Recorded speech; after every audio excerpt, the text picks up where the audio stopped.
Alors, je t'ai dit, nous avons trop de signifiants. Alors, il y a des gens qui se perdent là-dedans. Ils disent ce mot-là veut dire ça, ce mot-là veut dire ça, etc. Ils ne comprennent pas qu'il y a beaucoup plus de signifiants que de signifiés. Et qu'il y a beaucoup de signifiés insignifiants. C'est-à-dire qu'un même signifiant, en réalité, peut couvrir un grand nombre d'autres signifiants qui ont à peu près le même sens.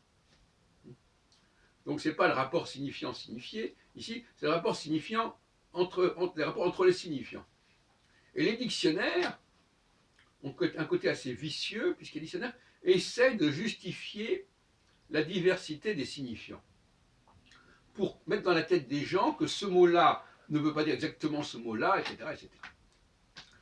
Et ça crée beaucoup de problèmes dans les cafés philo McDo, parce que les gens veulent à tout prix que ce mot-là ait telle signification, et ça, c'est un enfantillage.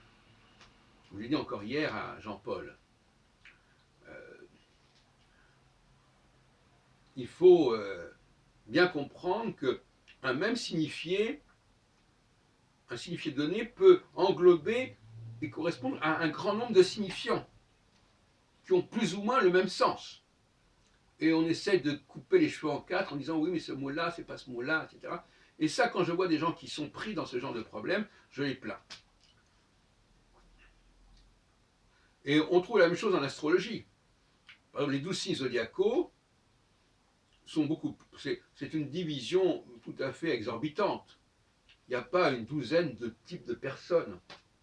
Là encore, les gens vont vous expliquer, il y a des bouquins pour tel et tel signe, expliquer que voilà, ce signe-là, c'est pas ce signe-là, etc. Alors on arrive à couper les cheveux en quatre, en distinguant, etc.